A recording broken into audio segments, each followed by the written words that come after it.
Subhanallah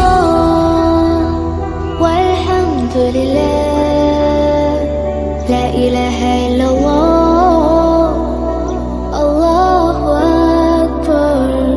Subhanallah warahmatullahi wabarakatuh.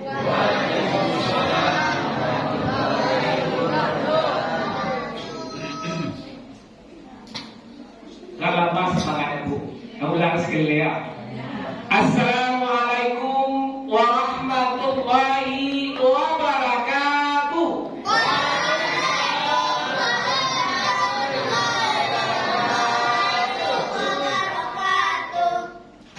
Alhamdulillah, alhamdulillahi rabbil alamin, wassalatu wassalamu ala ashrafil anbiya'i wal mursalin wa ala alihi wa ashabihi rasulillahi ajmain. Pertama sekali, marilah kita ucapkan puji dan syukur kepada Allah Subhanahu wa Ta'ala, yang mana sampai malam hari ini Allah masih memberikan kita nikmat yang banyak. Di antara nikmat tersebut, kita malam hari ini dikasih kesehatan, kita dikasih hidayah, dan kita dikasih waktu untuk datang ke mushola yang sangat kita cintai ini. Mudah-mudahan pada malam hari ini kita tidak termasuk orang-orang yang merugi nantinya. Dan kita berharap kepada Allah, mudah-mudahan selesai Ramadan ini kita akan mendapat ampunan dari Allah dan akan mendapatkan gelar la'allakum tattaqun. Lain setuju apa Bu? Alhamdulillah. Mudah-mudahan hari-hari ke depan tidak akan pernah kita sia-siakan. Sebab yang namanya hidup, yang namanya waktu, kita tidak pasti Ramadan yang akan datang bisa kita nikmati atau kita masih bisa hidup seperti sekarang ini. Tapi yang jelas, selagi ada umur, selagi ada kesehatan, marilah kita optimalkan dengan sebaik-baiknya. Salam dan salam marilah kita ucapkan kepada umat Islam sedunia, yakni Nabi besar Muhammad sallallahu alaihi wasallam. Jadi ketika kita mendengarkan Nabi Muhammad, harus kita ikuti dengan membaca sallallahu alaihi wasallam. Yang sedang kami hormati Bapak dan Ibu pengurus, dan seterusnya kepada anak-anak kami, bapak-bapak, ibu-ibu yang sangat kami sayangi dan yang sangat kami cintai. Mudah-mudahan ini adalah malam yang terbaik bagi kita. Jadi judul ceramah kita pada malam hari ini sesuai dengan judul, yaitu kesombongan. Pak, Bu, itu sombong Pak. Itu sombong Pak. Apa yang lain itu? Apa yang lain itu? Apa? Pak, Bu, apa yang sombong itu Bu? Menolak kebenaran. Apa lagi? Apa sombong itu? Sombong itu ada dua macam. Yang pertama, menganggap diri lebih baik daripada orang lain. Yang pertama Pak. Yang kedua, tidak mau menerima kebenaran dari orang lain. Jadi Bu Pak, kalau ada orang merasa diri awak paling elok, merasa diri awak paling baik, ya, itu artinya telah ada kesombongan di diri kita. Baik dari ucapan maupun terdesil di hati kita. Dalam bahasa Al-Qur'annya sombong itu namanya maroha. Itu arti dari sombong, menganggap diri lebih baik daripada orang lain apapun.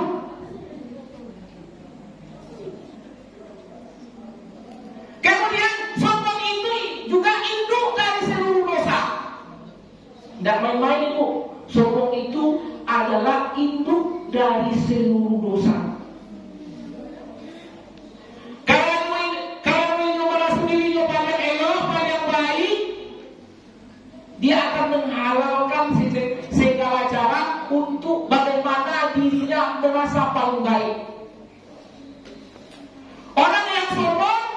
dia rela memfitnah orang lain.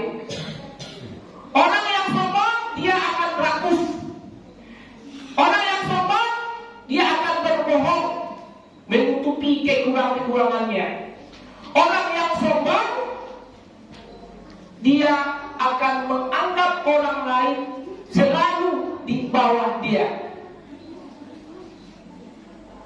Dan begitu juga sombong itu juga nanti jangankan masuk surga, memang surga sudah disambut sekalian. La yadkhulul jannah, tidak mulia surga orang yang sombong dan mukbah. Jadi kalau kita kaya, kita punya mobil, ada orang sebelah rumah kita yang miskin, yang kekurangan apa, tengah jalan bertemu sama kita. Kita anggap mereka itu apa dia mau banse itunya, atau apa menasih di hati kita diri awak dia. Makanya malihat karena itu, makanya banse. Makanya jangan sekali-kali apapun yang kita miliki Bapak sekalian, apapun yang kita punyai, prinsipnya ilallah, kepunyaan Allah.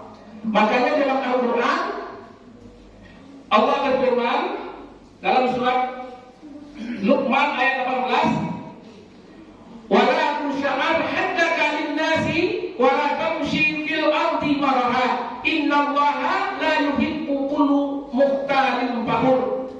Yang artinya, dan janganlah kamu memalingkan wajah dari manusia karena sombong, dan janganlah kamu berjalan di muka bumi ini dengan angkuh. Sesungguhnya Allah tidak menyukai orang-orang yang sombong dan angkuh dan membanggakan diri. Jadi itu bukan sekedar cerita-cerita saja, tapi kesombongan itu adalah sangat dilarang oleh Allah, dan kesombongan itu juga induk dari seluruh dosa. Itu baru arti dari sombong. 3 saja yang sekalian. Kemudian yang kedua, kisah-kisah tentang kesombongan. Kisah yang contoh kesombongan itu sekalian. Bapak Ibu tahu iblis? Pernah ada cerita iblis?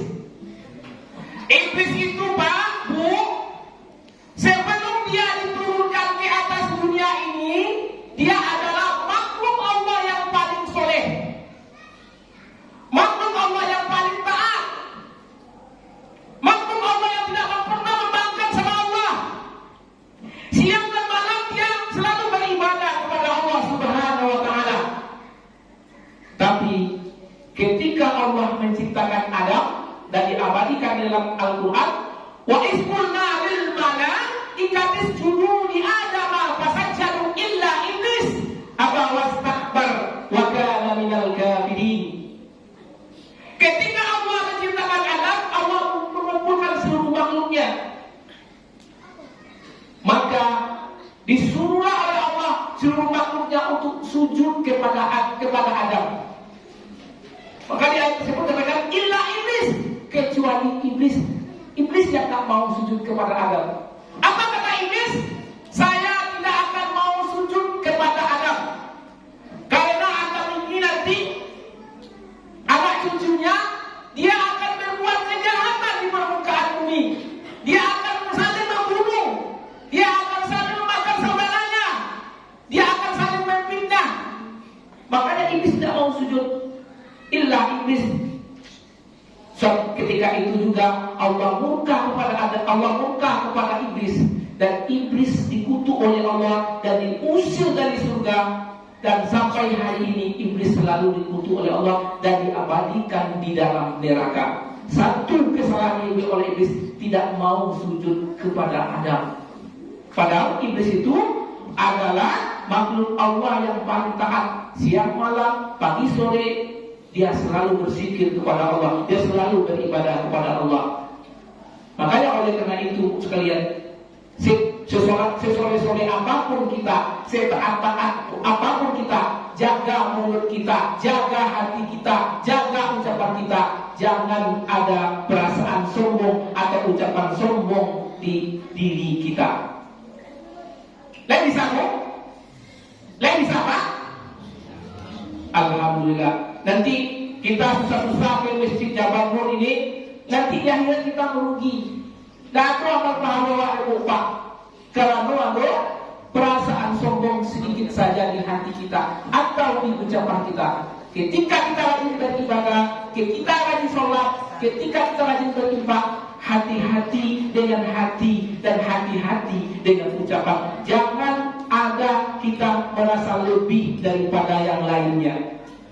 Kemudian siapa saja yang sombong sekalian? Kamu, tahu kamu Pak sekalian? Kamu itu sampai hari ini belum ada manusia yang bisa sekaya kamu. Dan sampai harta yang ditemukan di dasar tanah sampai hari ini disebut dengan harta karun. Kenapa disebut dengan harta karun? Karena bentuk kayanya si karun. Tapi karun sombong dengan harta yang dia miliki.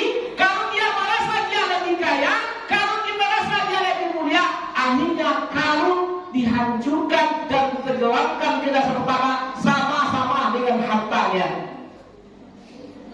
Jadi kalau hari ini kita kaya, kita punya mobil, punya rumah yang banyak, jangan ada sedikit pun di hati kita atau di ucapan kita ada perasaan sombong atau perasaan lebih kaya daripada orang lain.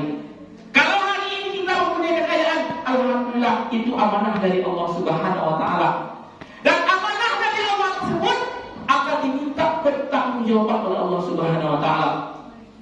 Jadi bersyukur kita kalau kita kaya. Dan begitu juga kalau kita mempunyai kemampuan atau kemiskinan, jangan kita mengeluh, jangan kita iri. Karena bersyukur juga kita, karena dengan kemiskinan itu kita bisa masuk surga sekalian. Dan hisabnya juga akan berkurang. Jadi begitu sekalian, kalau kita mempunyai kekayaan yang lebih, berikanlah kepada orang yang membutuhkan. Berikan apa saja yang membutuhkan. Contohnya musola kita ini atau anak yatim, fakir dan miskin. Tapi ingat, hati dan ucapan kita jangan ada perasaan kita lebih daripada orang lain. Kemudian sejarahnya siapa lagi sekalian? Yang ketiga, sejarahnya yaitu Fir'aun. Pernah dengar Fir'aun Pak? Pernah Pak? Fir'aun itu adalah penguasa atau pemimpin dulu, raja kekuasaannya yang luar biasa. Sehingga sampai Nabi pun dilawan oleh Fir'aun. Karena begitu kekuasaannya yang luar biasa. Jadi penguasa kita hari ini, kalau seandainya kita seorang penguasa rumah tangga, pemimpin rumah tangga, pemimpin kampung, RT, RW, camat sampai gubernur, wali kota, presiden dan sebagainya, janganlah kita merasa berkuasa. Janganlah kekuasaan itu kita jadikan untuk memusuhkan dada, untuk menyombongkan diri. Karena kekuasaan itu nanti akan diminta pertanggungjawabannya oleh Allah Subhanahu wa taala. Makanya hari ini sekalian, kalau kita seorang RW, hati-hati sekalian dengan ucapan, dengan perasaan kita. Kalau kita seperti itu urus musola, juga kita hati-hati. Jangan-jangan nanti kita dunia ini susah-susah jadi RW, susah-susah jadi pengurus masjid, tapi akhirnya kita dicap sebagai penghuni neraka. Karena perasaan kita, karena hati kita, karena ucapan kita merasa lebih berkuasa dari yang berkuasa, yakni Allah Subhanahu wa taala. Lain sejodoh, untuk tidak membanggakan diri. Alhamdulillah. Mudah-mudahan itu saja sekalian sejarah tentang kesombongan. Kemudian yang terakhir, bagaimana untuk menghilangkan kesombongan? Yang ketiga, bagaimana untuk menghilangkan kesombongan? Yang pertama, caranya banyak-banyak mengingat kematian. Yo. Jadi kalau Pak hari ini mempunyai tubuh yang kuat, atau kekayaan yang berlimpah, atau kekuasaan yang luar biasa, acu-acu ke kuburan sekalian, berziarah kuburanmu. Kenapa tujuan berziarah itu? Tujuan berziarah kubur itu untuk kita, bukan untuk orang di kubur. Orang di kubur itu sudah selesai hidupnya.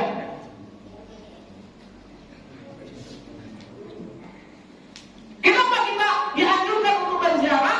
Sebab apapun yang kita miliki, apapun yang kita punyai, apapun yang kita pegang, prinsipnya satu: Inna lillah ilaihi raji'un. Semua kita ini akan kembali, Pak, akan pulang ke pola dunia sekalian. Sama kita lah itu. Lihat orang yang umur 1 tahun ini Pak Bo. Aduh, tapi cie-cienya. Rata-rata waktu meninggal 60 tahun dia meninggal. Kadang-kadang orang 2 tahun dia meninggal. Kadang-kadang timur 20 tahun mobil meninggal.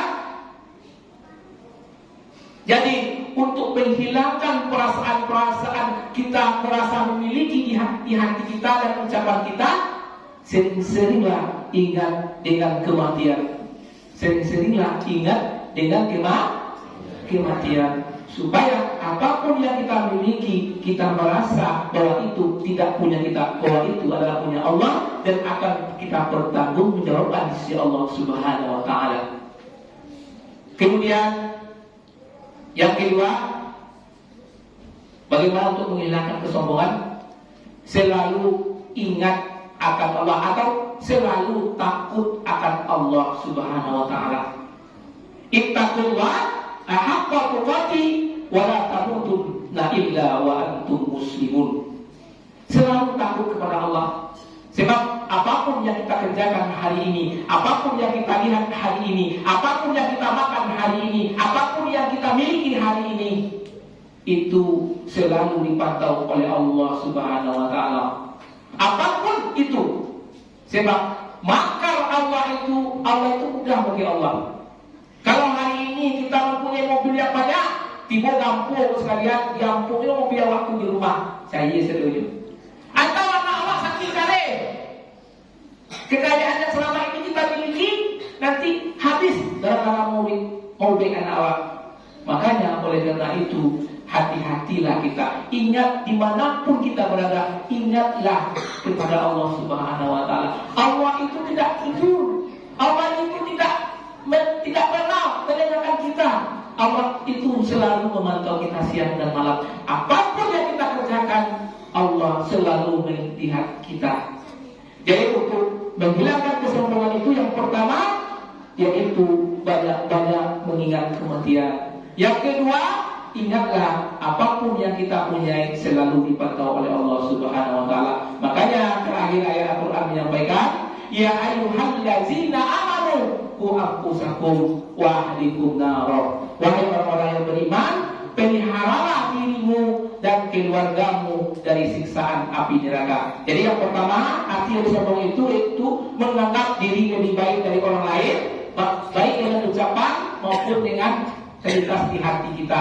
Yang kedua, itu bentuk untuk kesombongan sedang orang sombong itu. Yang kedua itu kita contoh Fir'aun, iblis dan Qarun. Kemudian yang ketiga, untuk menghilangkan kesombongan itu banyak-banyak mengingat kematian dan banyak-banyak mengingat Allah. Jadi mudah-mudahan kita malam hari ini terbebas dari sifat kesombongan. Apapun yang kita perbuat hari ini selalu nanti kita nikmati nanti di akhirat kelak. Dan kita terakhir Ramadan kita kembali maghfirah, dan kalaupun kita pulang kita masuk surga. Lai setuju Pak Bu? Lai setuju Pak? Mudah-mudahan Jabar Nur ini adalah nanti kita bersama di sini sholat berjemaah, berbuka bersama. Mudah-mudahan nanti di akhirat kita juga bersama. Itu saja Bapak Ibu sekalian. Mudah-mudahan ada manfaatnya. Wabillahi taufiq wal hidayah. Wassalamualaikum warahmatullahi wabarakatuh.